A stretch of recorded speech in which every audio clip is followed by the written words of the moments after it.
பெண் சவத்தை போல் கீழே படுத்திருக்க, ஆண் மேலே ஏறி ஏதோ செய்கிறான். இதுதான் நடந்து கொண்டிருக்கிறது. ஆனால் பெண்கள் இதுவரையிலும் காமத்தின் உச்ச அனுபவத்தை 80% பெண்கள் உலகத்தில் அனுபவிக்கவே இல்லை என்கிறது தந்திரா.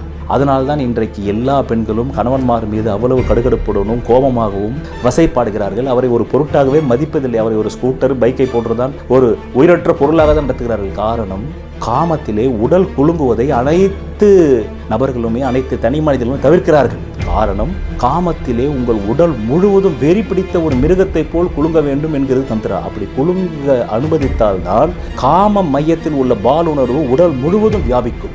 உடல் முழுவதும் ஒரு பெண்ணிற்கு வியாபித்து விட்டதென்றால் அவள் பராசக்தி ஆகிவிடுவாள். அதுதான் பராசக்தி. அதுதான் தில்லைக்காளியின் வடிவம், அதுதான் கல்கத்தா காளியின் வடிவம். ஒரு பெண்ணுக்கு பாலுணர்வு மையம் உடல் முழுவதும் பரவிவிட்டால் அவர் தன்னுடைய பாட்டறையே செய்து விடுவார், பைத்தியம் பிடித்து விடுவார். அதுதான் பராசக்தி.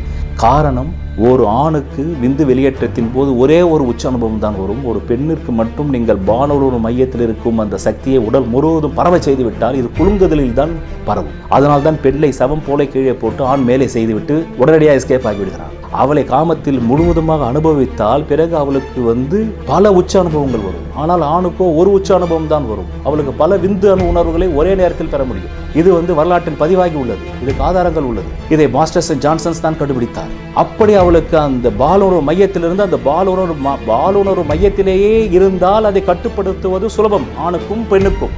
ஆனால் அந்த பாலுணர்வு மையத்தில் இருக்கக்கூடிய அந்த சக்தியாகப்பட்டது குலுங்குதலின் மூலமாக உடல் முழுவதும் வியாபித்து விட்டால் பிறகு அந்த பெண்ணை அவனால் திருப்தி செய்ய முடியும்.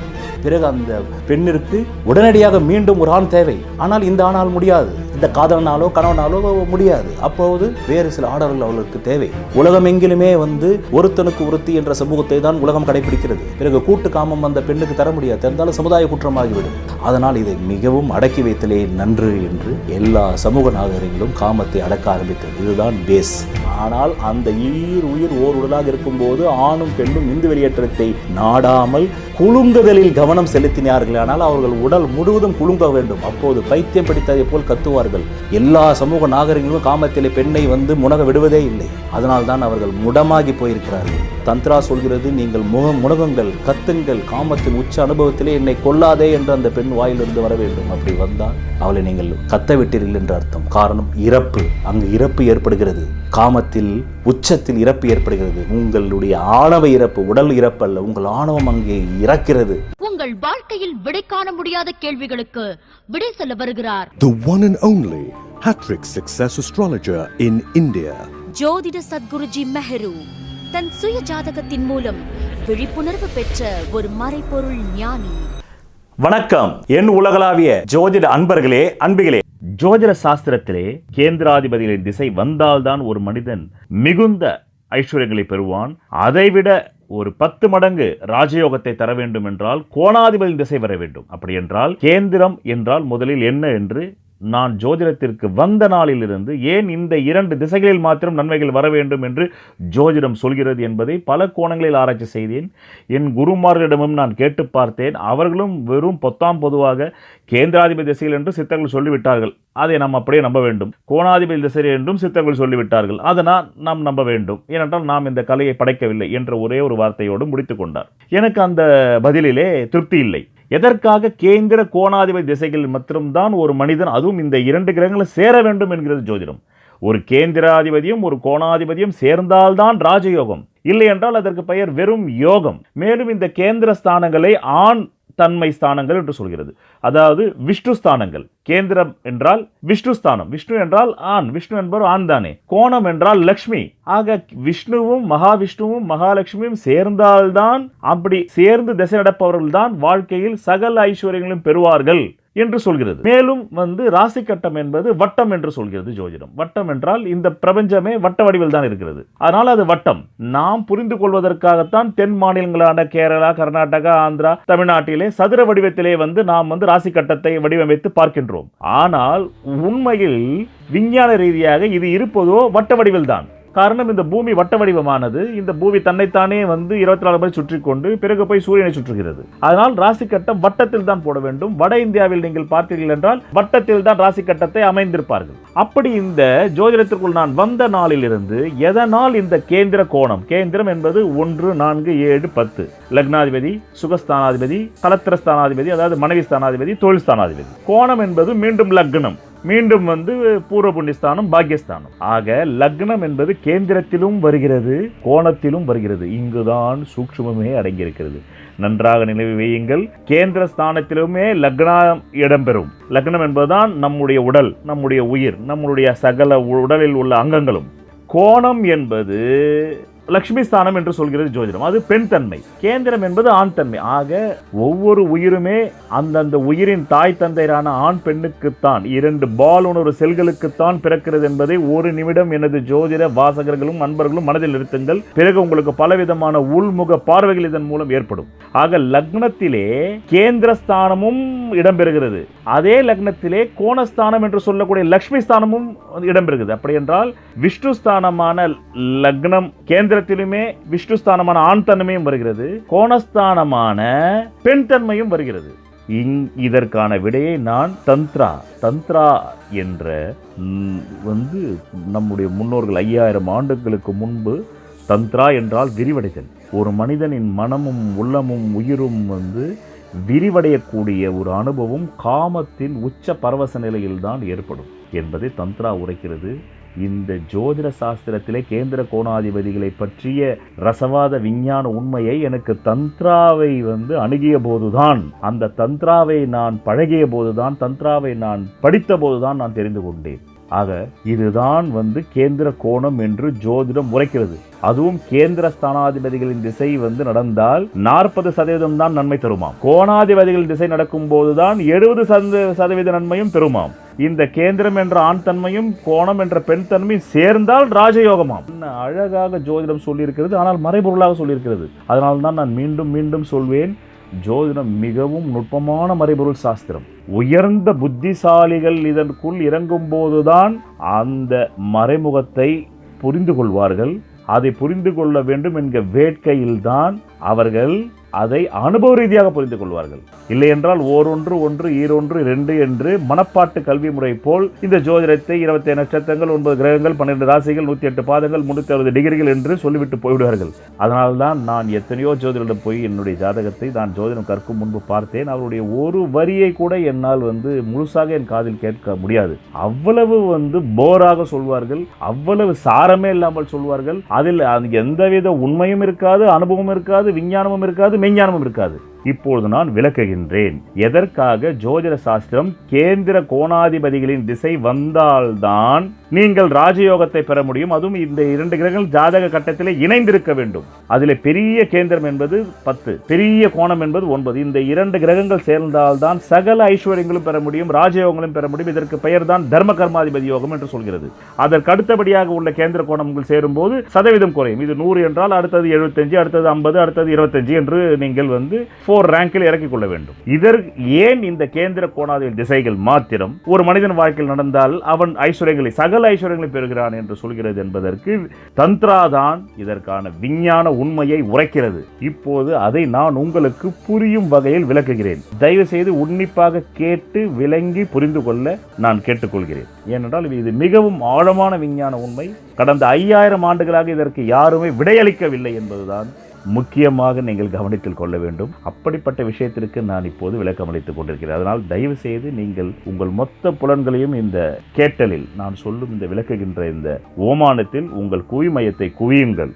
முதலில் 3 சாத்தியங்கள் இதில் உள்ளன. கேந்திரம், கோணம், வட்டம். கேந்திரம் என்பது ஒரு சாத்தியம், கோணம் என்பது 2வது சாத்தியம், வட்டம் என்பது பிறவாநிலை என்று மனதில் வைத்துக் கொள்ளுங்கள். இப்போது ஆக இந்த 3 சாத்தியங்களில் நான் முதலில் இதை 2 காதலர்கள் வடிவத்தில் நான் உங்களுக்கு விளக்குகின்றேன். ஏனென்றால் அதைத்தான் தந்த்ரா உரைக்கிறது. அதனால் காதலர்கள் என்ற அந்த ஓமானத்தில் இருந்துதான் இந்த கேந்திர கோணம் வட்டமே ஆரம்பிக்கிறது. அதனால்தான் லக்ன பாவம் என்று சொல்லக்கூடிய லக்னத்திலே கேந்திரமும் கேந்திர கேந்திரஸ்தானத்திலுமே லக்னம் இடம்பெறுகிறது, கோணஸ்தானத்திலுமே லக்னம் இடம்பெறுகிறது. அதனால்தான் ஒரு ஜாதகத்திலே லக்னாதிபதி வலுத்தன்மை அடைய வேண்டும் என்று ஜோதிடம் சொல்கிறது. காரணம், ஒரு ஆண் பெண்ணுடைய காம இன்பத்தில் தான் ஒரு குழந்தை பிறக்கிறது. அங்கே ஆணும் சேர்ந்திருக்கிறது. அந்த குழந்தை உருவாவதில் ஆணின் பங்கும் இருக்கிறது, பெண்ணின் பங்கும் இருக்கிறது. இந்த இரண்டு துவைத்தங்கள், துவைத்தம் என்றால் இரண்டு, அத்வைத்தம் என்றால் ஒன்று. இந்த இரண்டு துவைத்தங்களும் சேர்ந்து ஒரு அத்வைதத்தை உருவாக்குகிறது. அதுதான் மூன்றாவது உயிர். அதனால்தான் இந்த கேந்திர கோணத்தில் நீங்கள் பழைய மொழியில் சில ஓவியங்களை பார்த்திருப்பீர்கள், வட்டமாகவும் சதுரமாகவும் முக்கோணமாகவும். அதுதான் தந்த்ரா உரைக்கிறது. அதனால்தான் இந்த பிரபஞ்சத்திலேயே தந்த்ரா ஒன்று மட்டும்தான் விஞ்ஞானத்தோடு பேசுகிறது. தந்த்ராவுக்கு கடவுள் மீது நம்பிக்கை இல்லை, தந்த்ராவுக்கு கடவுள் தன்மையின் மீது நம்பிக்கை உண்டு. ஆனால் உருவ கடவுள் மீது அது நம்பிக்கை கொள்வதில்லை. அது முழுக்க முழுக்க லேபரட்டரியிலே நீங்கள் பரிசோதனை செய்யும் லேபரட்டரி மெத்தட் தான் தந்த்ரா. தந்த்ரா என்றால் லேபரட்டரி மெத்தட், ஒரு மருத்துவ விஞ்ஞான களம். அது அங்கே போய் நீங்கள் பரிசோதனை செய்து பார்க்கலாம். அந்த பரிசோதனை செய்வதுதான் தந்த்ரா. அது சொல்கிறது, இரண்டு காதலர்களின் சேர்க்கை, நன்றாக நினைவில் வையுங்கள், இரண்டு காதலரின் சேர்க்கை மூன்று உருவங்களை உண்டாக்கலாம். மிக மிக நன்றாக நினைவில் வையுங்கள். மீண்டும் சொல்கிறேன், இரண்டு காதலர்களின் சேர்க்கை மூன்று உருவங்களை உண்டாக்கலாம். அதாவது மூன்று வித கணித வரைபடங்களை உண்டாக்கலாம். நீ இதை பற்றி படித்திருக்கலாம், அல்லது பழங்கால வரைபடங்களில் ஓர் ஆணும் பெண்ணும் அம்மனமாக மூன்று கணித வரைபடங்களுக்குள் அடைபட்டிருப்பதை பார்த்திருக்கலாம். அதில் ஒன்று சதுரம், மற்றொன்று முக்கோணம், மூன்றாவது ஒரு வட்டம். இது கலவி பற்றிய ஒரு பழமையான ரசவாத மற்றும் தந்த்ரா ஆராய்ச்சி ஆகும். சாதாரணமாக நீ கலவையில் ஈடுபட்டிருக்கையில் அங்கு 4 நபர்கள் உள்ளனர், 2 நபர்கள் அல்ல. இதைத்தான் சதுரம் குறிக்கிறது. 4 கோணங்கள் அங்கு உள்ளன. ஏனெனில் நீ உனக்குள் இரண்டாக பிரிந்து இருக்கிறாய். யோசிக்கும் பகுதி என்றும் உணரும் பகுதி என்றும். உன்னோடு இணைபவரும் இரண்டாக பிரிந்தே உள்ளனர். ஆகவே நீங்கள் 4 நபர்கள், 2 நபர்கள் அங்கு சேரவில்லை. 4 நபர்களின் சந்திப்பு இது ஒரு கூட்டம். இங்கே ஆழமான சந்திப்பு சாத்தியமில்லை. அங்கு 4 மூலைகள் உள்ளன. இந்த சந்திப்பு உண்மையானதல்ல. இது ஒரு சந்திப்பு போல தோன்றுகிறது, ஆனால் அப்படி அல்ல. அங்கு எந்த பரிமாற்றமும் சாத்தியப்படாது. ஏனெனில் உனது ஆழமான பகுதி மறைந்துள்ளது, உன் காதலியின் ஆழமான பகுதியும் மறைந்துள்ளது. வெறும் 2 தலைகளே சந்திக்கின்றன. வெறும் 2 யோசிக்கும் தலைகளே சந்திக்கின்றன. வெறும் 2 யோசிக்கும் செயல்பாடுகளே சந்திக்கின்றன. 2 உணர்வு மண்டலங்கள் சந்திப்பதில்லை, அவை மறைந்தே உள்ளன. 2வது வகை சந்திப்பு ஒரு முக்கோணத்தை போன்றிருக்கலாம். நீங்கள் 2 நபர்கள், அதாவது நீங்களும் உங்கள் காதலியும், நீங்கள் ஆண் என்றால் உங்கள் காதலி பெண், நீங்கள் 2 நபர்கள் அடிக்கோட்டின் 2 கோணங்கள் போல ஒரு திடீர் கணத்தில் நீங்கள் இருவரும் ஒருமித்து ஒன்றாகி விடுகிறீர்கள். இது முக்கோணத்தில் 3வது கோணம் போல ஒரு எதிர்பாராத கணத்தில் உங்களது இரண்டாக இருக்கும் தன்மையை இழந்து ஒன்றாகி விடுகிறீர்கள். இது சதுரத்தை விட, அதாவது ஜோதிட சாஸ்திரத்தை சொல்லக்கூடிய கேந்திரத்தை விட உயர்ந்தது. ஏனெனில் ஒரு கணமாவது அங்கு ஒருமைத்தன்மை இருக்கிறது, அத்வைத்தம் இருக்கிறது. ஆதிசங்கரர் சொன்ன அந்த அத்வைதம் இருக்கிறது. துவைத்தம் மறைந்து ஆணுக்குள் பெண் கரைந்து விடுகிறாள், பெண்ணுக்குள் ஆண் கரைந்து விடுகிறாள். அங்கே ஓருடல் உயிர் துடிக்கிறது. ஒரே உடம்பிற்குள் 2 உயிர்கள் போய் சங்கமித்து விட்டன, டிசால்வ் ஆகிவிட்டன. அந்த ஒருமைத்தன்மை உனக்கு ஆரோக்கியத்தையும் வீரியத்தையும் கொடுக்கிறது. நீ உயிர் துடிப்பையும் இளமையையும் திரும்ப உணர்கிறாய். அதனால்தான் ஜோதிட சாஸ்திரம் கேந்திரத்தை விட முக்கோணம் சிறந்தது என்று சொல்கிறது. ஆனால் 3வதே சிறந்தது என்று ஜோதிடம் சொல்கிறது. இது வெறுமனே வயிற்று பிழைப்புக்காக ஜோதிடம் பார்ப்பவர்களுக்கு இதெல்லாம் தெரியாது. வயிற்று பிழைப்புக்கு மேல், அதாவது தொப்புளுக்கு மேல் கஞ்சி என்பார்கள் இல்லையா, தொப்புளுக்கு மேல் கஞ்சி வந்துவிட்ட உயர்ந்த புத்திசாலிகளை நோக்கித்தான் இப்படிப்பட்ட உண்மைகள் அவர்களுடைய மூளைக்குள் இறங்கும். அந்த 3வது சந்திப்பு தான் ஞானியர்களின் சந்திப்பு. அந்த 3வது சந்திப்பு தான் நிர்வாணா, மோட்சம், விடுதலை, பரிபூர்ண விடுதலை.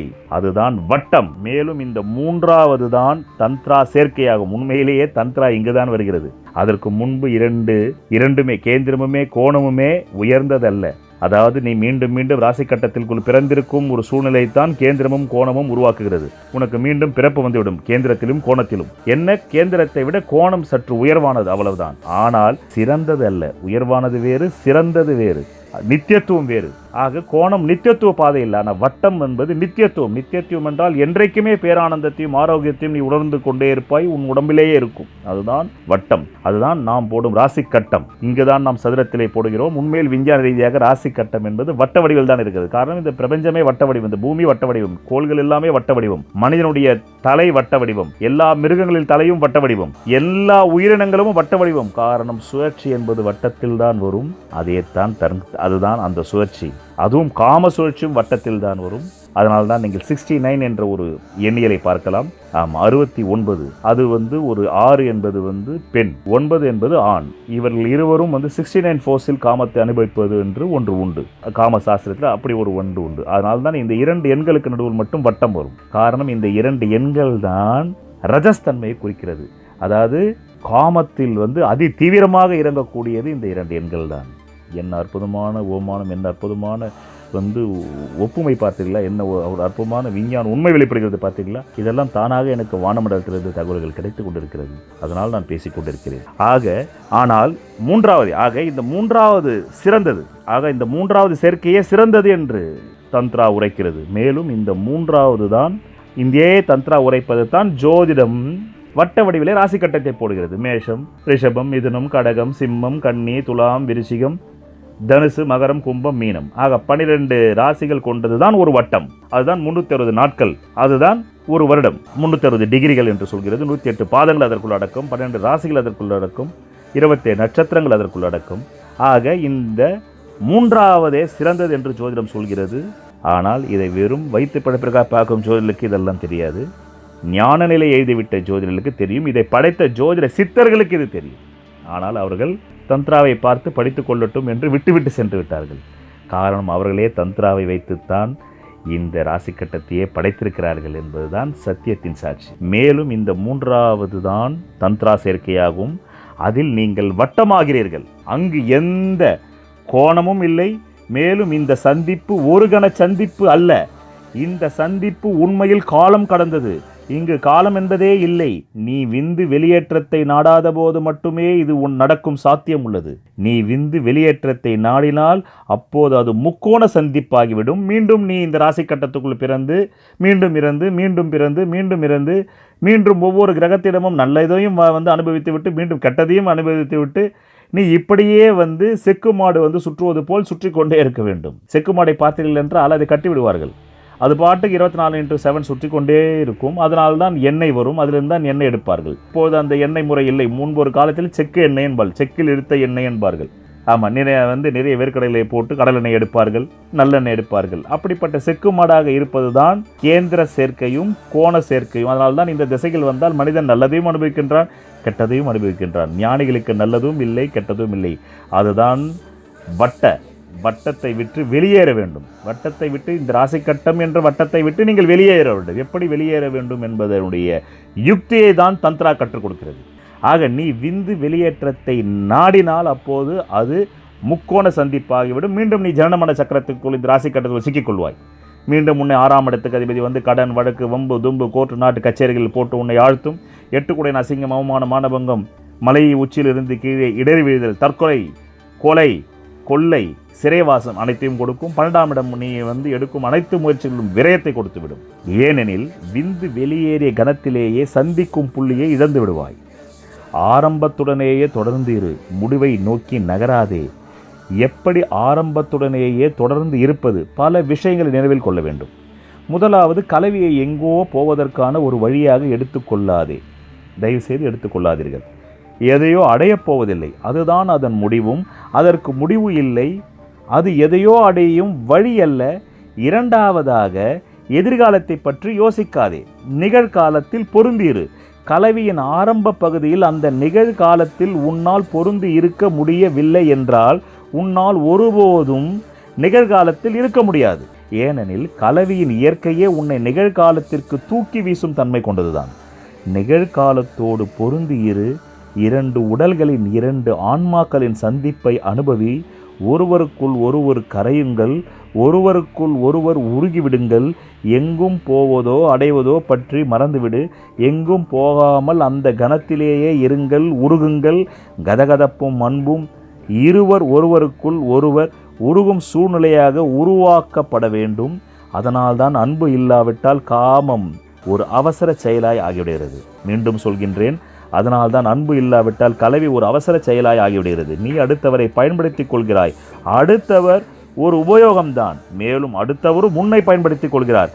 நீங்கள் ஒருவரை ஒருவர் பயன்படுத்திக் கொள்கிறீர்கள், ஒருவரில் ஒருவர் கரைவதில்லை. அன்பால் நீங்கள் கரையலாம். ஆரம்பத்தில் இப்படி கரைவது பல புதிய உள்முக பார்வைகளை தரும். இப்படி யாரொருவர் பல ஜென்மங்களில் இந்த இயற்கை ஒழுங்குமுறை விதிகளின்படி வாழ்ந்து வந்திருக்கிறார்களோ அவர்களின் ஜனன ஜாதகத்திலே ஜோதிடத்தில் சொல்லப்பட்ட சூத்திரங்களின்படி கேந்திர பிளஸ் கோணாதிபதிகள் மிகவும் வலுத்தன்மையுடன் அவர்களின் சுய ஜாதகத்திலே காணப்படும்.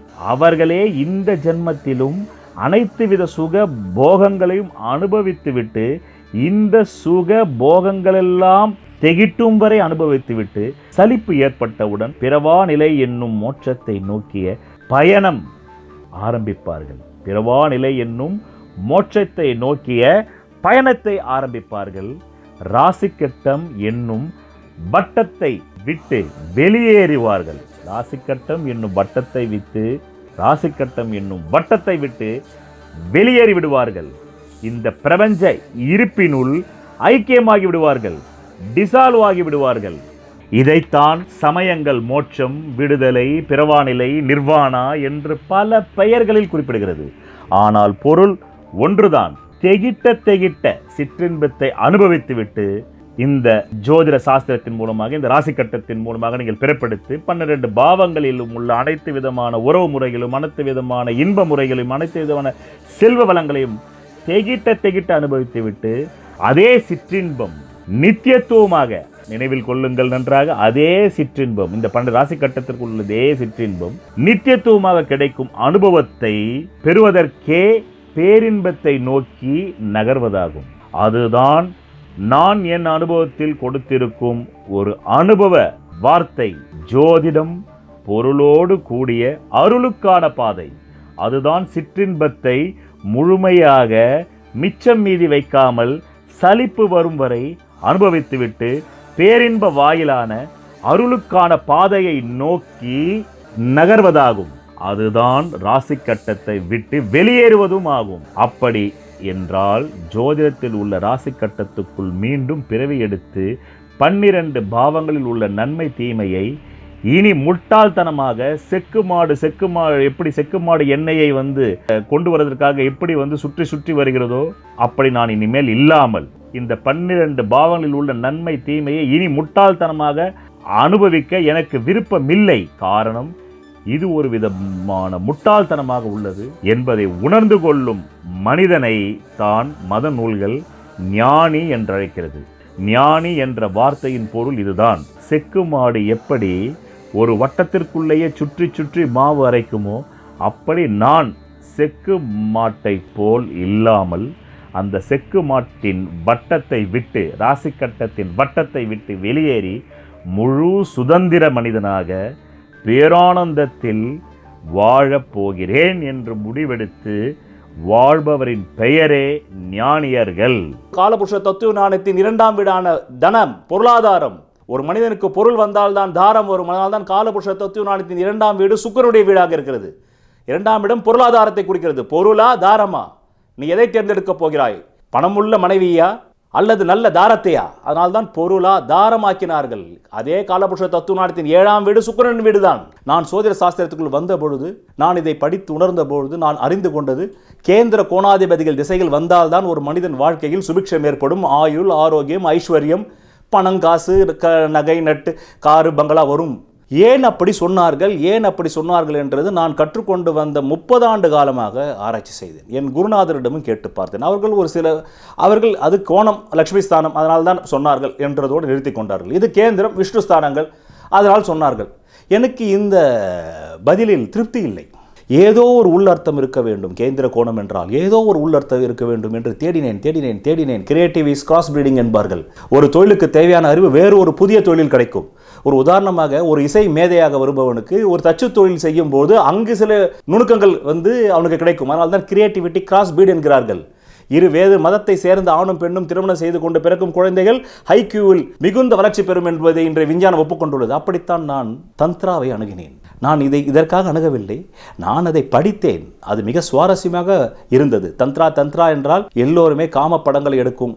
அசோக் குமார் என்று ஒளிப்பதிவாளர் இருந்தார். அவர் அப்போது தந்த்ரா காமா என்று படம் எடுப்பார். அதுதான் தெரியும். தந்த்ரா என்றால் விரிவடைதல் தத்துவம். இந்த பூமி விரிவடைதல் தத்துவம்.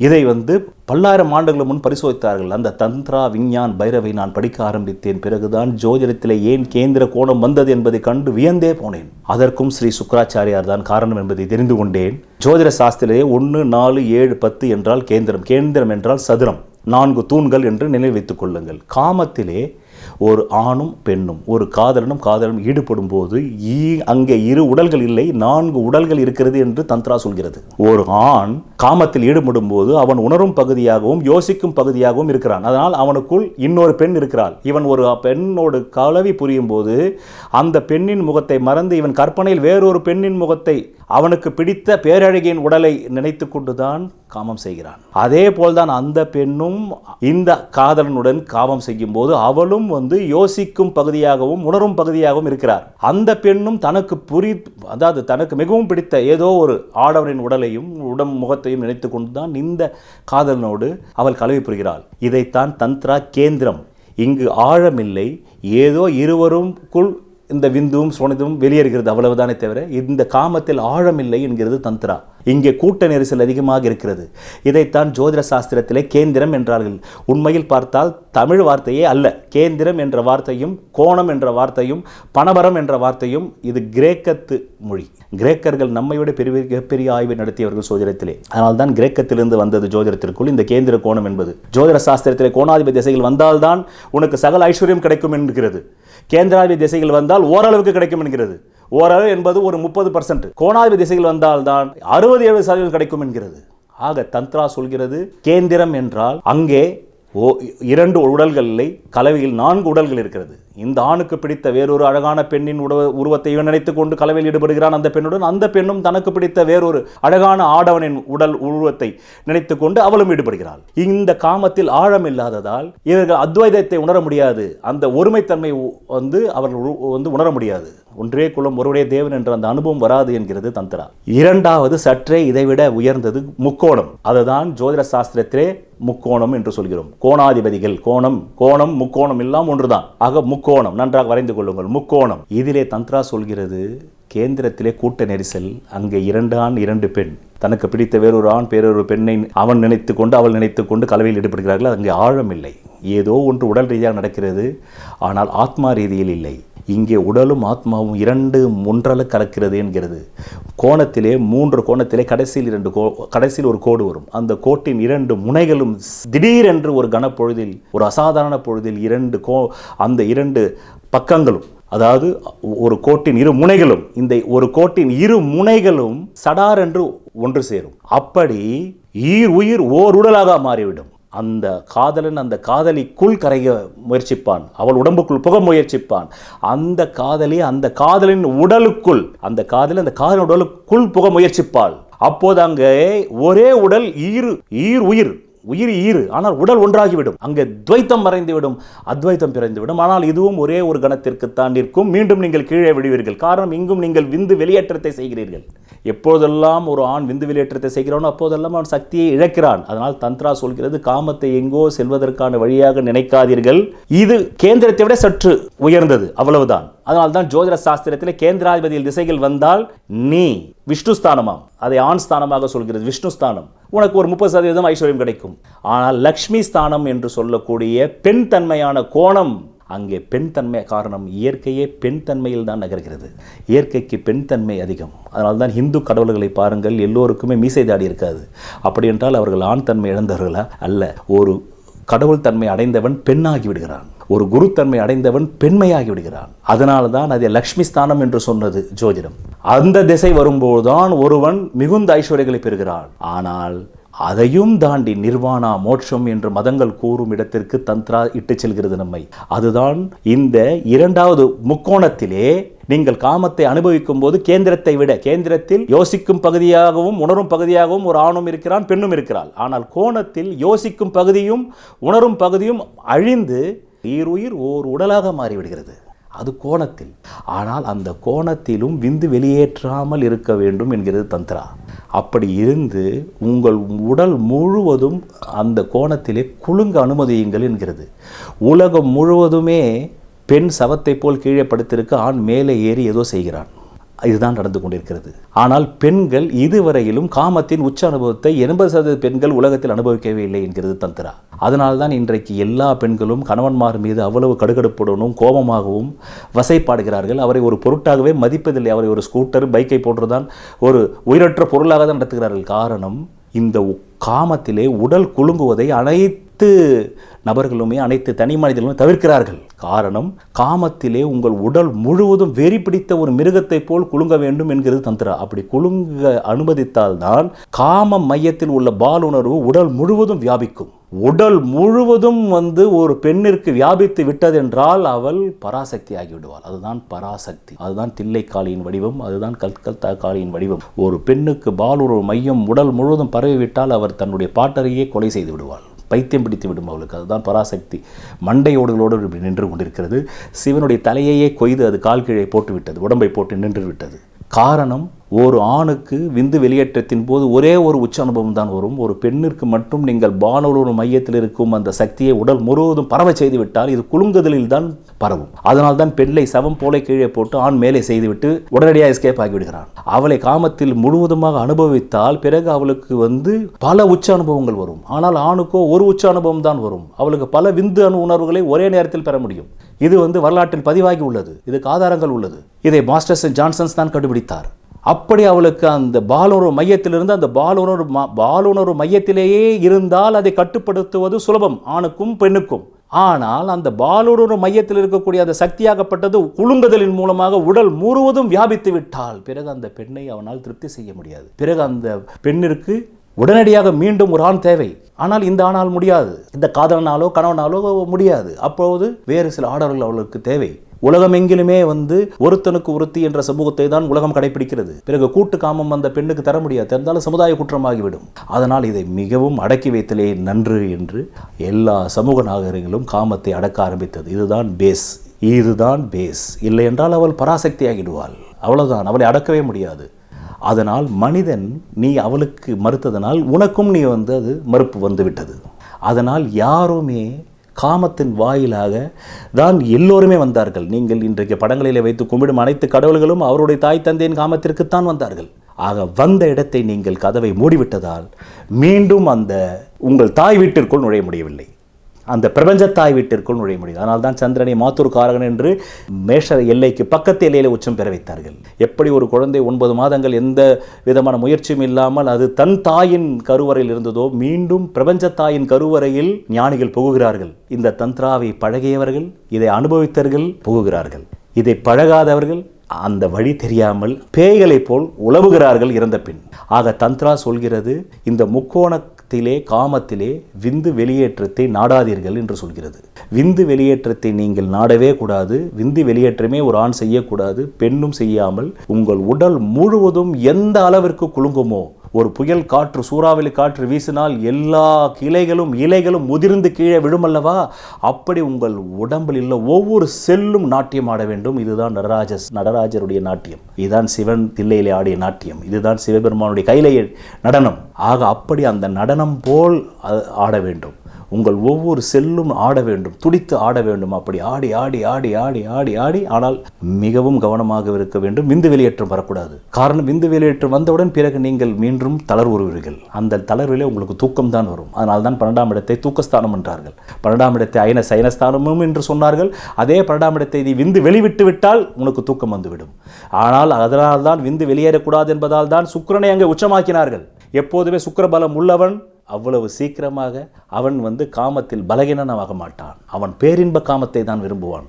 சுக்கிரன் நீச்சம் பெற்றவர்களுக்கு தான் எப்போதுமே ஒன்றை நன்றாக நினைவில் வைத்துக் கொண்டுங்கள். ஒன்று கிடைக்காத போதுதான் நீங்கள் அதற்காக உங்கள் உடம்பை விரயம் செய்து பெறுவீர்கள். ஒன்று கிடைக்கக்கூடிய ஹார்மோன்கள் உங்களிடத்தில் இருந்தால் அதை உயர்வுக்காகத்தான் பயன்படுத்துவீர்கள். அதனால் தான் காலபுருஷ தத்துவ ஞானத்தின் 12ஆம் ராசியிலே சுக்கிரனை உச்சமாகவும் காலபுருஷ தத்துவ ஞானத்தின் 6ஆம் வீட்டிலே நீச்சமாகவும் வைத்தார்கள்.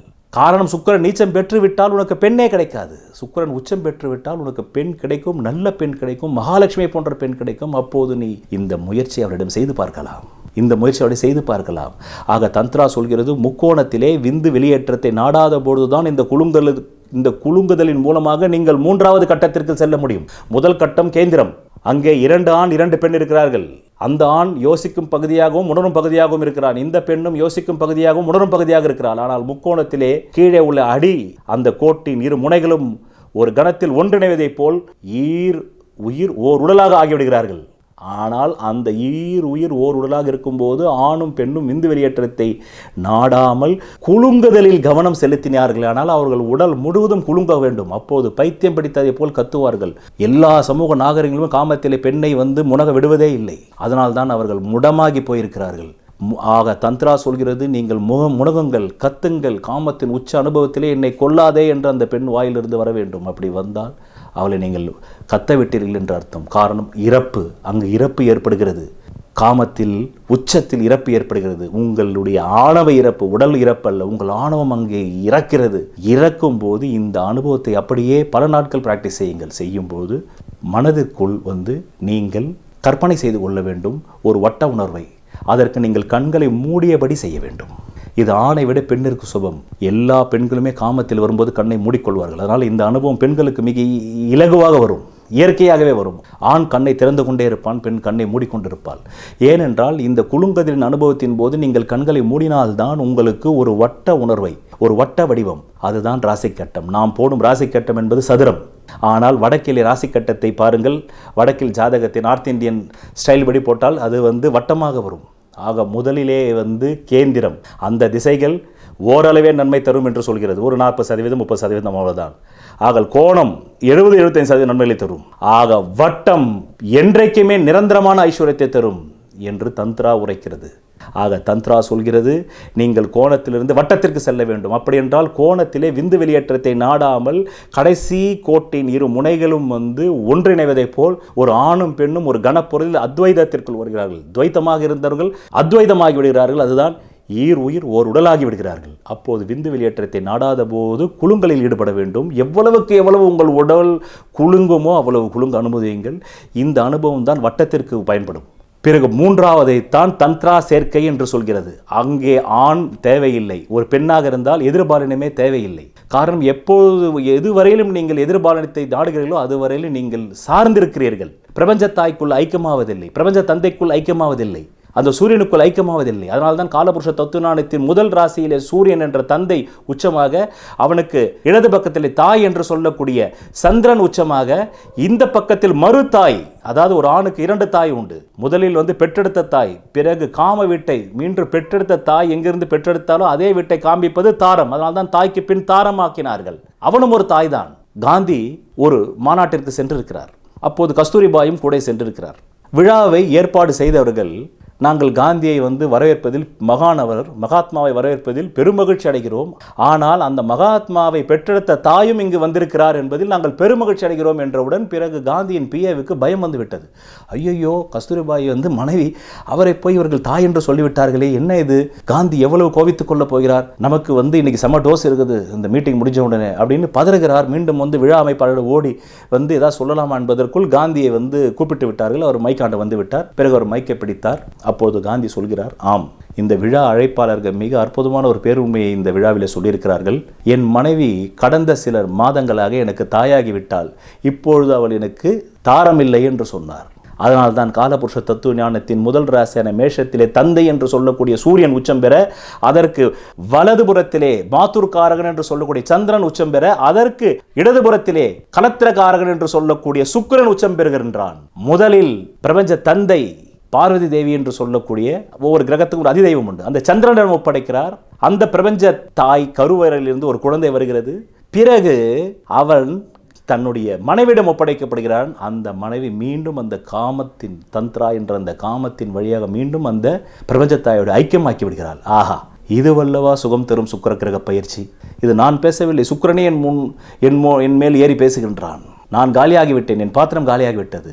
இதுதான் காலபுருஷ தத்துவ ஞானத்தின் பரிசுத்த ஆண் ராசியான மேஷத்திலே ஆண் கிரகமான சூரியன் உச்சம் பெற அவருக்கு முன்னும் பின்னும் அழகிய திருநங்கைகள், அழகிய திருமங்கைகள், அழகிய திருமங்கைகள் உச்சம் பெற இதைத்தான் தந்த்ரா மூன்றாவது.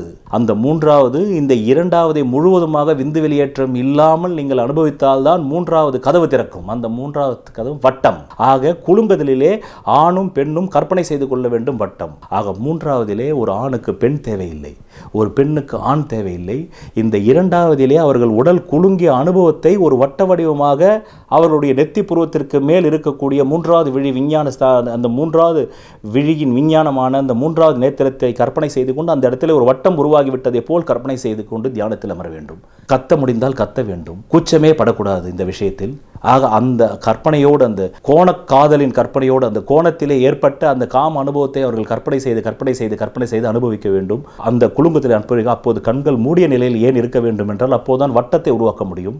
அப்பொழுது அப்படி செய்பவர் ஆணாக இருந்தால் அவருக்கு இந்த அண்ட சராசரமுமே பெண்ணாக மாறி பாலின்பத்தை தரும். அப்படி செய்பவள் பெண்ணாக இருந்தால் இந்த அண்ட சராசரமே ஆணாக மாறி அவளுக்கு காம இன்பத்தை தரும். அதுதான் காமத்திலிருந்து கடவுளுக்கு செல்வது. இதுதான் உன்னுடைய பிரபஞ்ச தாயிடம் மீண்டும் நீ செல்வது. அந்த அண்ட சராசரத்தோடு நீ வைத்துக் கொள்ளும் காமத்திற்கு பேர் தான் பேரின்பம்.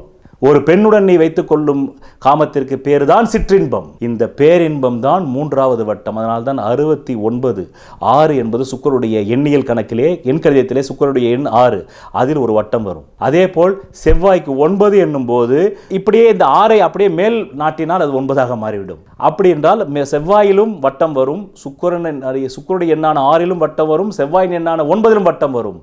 அந்த வட்டத்தை தான் தந்த்ரா எதிர்பாலனமே தேவையில்லாமல் நீ ஆணாக இருந்தால் உன்னுடைய எதிர்பாலனம் இந்த அண்ட சராசரமாக பிரபஞ்சமாக மாறிவிடும்.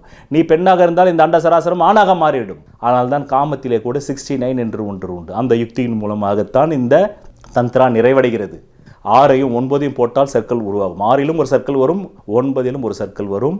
அப்படி எதிர்பாலினமே இல்லாமல் உங்களுக்கு இந்த பிரபஞ்ச அண்ட சராசரத்தோடு நீங்கள் வைத்துக் கொள்ளும் காமம் தான் பேரின்ப காமம். அது என்றைக்குமே சாஸ்வதமான காமம், நிலைத்திருக்கும். ஒரு கண விந்து பொழுதில் ஏற்படும் இன்பம் ஒரு கணத்திற்குத்தான். அது என்ன என்று அது அறிவதற்கு முன் கை நொழி போகும். ஆனால் மூன்றாவதிலே எதிர்பாலனமே இல்லாமல் இந்த வட்டத்திற்குள் ஏற்படும் காமம் என்றென்றுக்கும் நிலைத்திருக்கும். அதைத்தான் மதங்கள் மோட்சம், நிர்வாணா, முக்தி, இப்படி அனைத்து பெயர்கள் உங்களுக்கு எந்த பெயர் பிடித்தாலும் வைத்துக் கொள்ளுங்கள். மோட்சம் என்ற சமஸ்கிருத வார்த்தைக்கு விடுதலை, பரிபூர்ண விடுதலை. ஜோதிட சாஸ்திரத்திலே 12ஆம் இடத்திலே சுக்கிரன் உச்சம் பெறுவனுடைய தத்துவம் இதுதான். அப்படி அந்த மோட்ச வீட்டை அந்த சுக்கிரன் உங்களுக்கு தருவதற்காகத்தான் அங்கே உச்சமாக இருக்கிறான். அதனால்தான் சுகம் தரும் சுக்கிர கிரக பயிற்சி என்று வைத்தேன். அப்படி நீங்கள் அந்த மோட்ச வீட்டை அடைந்து விட்டால் அதுதான் விடுதலை. ஏனைய ராசி கட்டத்தில் உள்ள 12 பாவங்களில் இருந்தும் உங்களுக்கு விடுதலை. மீண்டும் இந்த 12 பாவங்களுக்குள் நீங்கள் பிறப்பெடுக்க மாட்டீர்கள். மீண்டும் இந்த 12 கட்டங்களுக்குள், இந்த மேஷம் முதல் மீன லக்னத்திற்குள் எதிலுமே நீங்கள் பிறக்க மாட்டீர்கள். அப்படி நீங்கள் பிறக்காமல் இருப்பதுதான் பிறவா நிலை. அதுதான் இரவா நிலையும். எப்பொழுது உங்களுக்கு பிறப்பு இல்லையோ அப்போது உங்களுக்கு இறப்பும் இல்லை. எப்பொழுது உங்களுக்கு பிறப்பு இருக்கிறதோ அதுவரையில் உங்களுக்கு இறப்பும் உண்டு. பிறப்பும் மற்றும் இறப்பும் மற்றும் வாழ்வதே இரவா நிலை. இதுவரை இதை பிறவா நிலை என்றார்கள். அதனால் எல்லோரும் பயந்து விட்டார்கள். ஐயோ, நாம் பிறக்கவே மாட்டோமா, மீண்டும் பிறந்தால் தானே மீண்டும் ஒரு பெண்ணை அனுபவிக்க முடியும், அழகான பெண்களை அனுபவிக்க முடியும் என்று. நான் அதற்கு புது மொழி தருகிறேன். அது பிறவா நிலை அல்ல, இரவா நிலை. நீங்கள் இரவா தன்மையோடு 24/7 எதிர்பாலனம் இல்லாமலே காம சுகத்தை அனுபவிப்பது தான் அந்த இரவா நிலை. அதுதான் இந்த சுகம் தரும் சுக்கிர கிரக பயிற்சியின் தத்துவமாகும். அதைத்தான் நான் உங்களுக்கு உரைத்தேன். நன்றி, வணக்கம். சொல்வதெல்லாம் பலிக்கும் அபூர்வ வாக்கு சக்தி பெற்றவர் மெஹ்ரு அவர்கள். உங்கள் வாழ்க்கையில் பணம், புகழ், பதவி, திருமணம், குழந்தை பேறு, உயர்கல்வி, வெளிநாட்டு யோகம், கலைத்துறையில் வெற்றி, அரசியலில் வெற்றி போன்ற இன்னும் எண்ணற்ற உங்கள் வாழ்வின் கேள்விகளுக்கு ஒரு மனிதன் அவன் ஜாதகத்தை எப்படி அறிந்து கொள்வது? கான்டாக்ட் ஜோதிட Sadguruji Mehru. Address Quality Complex, first floor, new number 45, wall number 12, Arunachalam Road, Saligramam, Chennai 93. Phone 0442376072. Contact 9952959962, 98409 57612. Website www.srimeheru.org.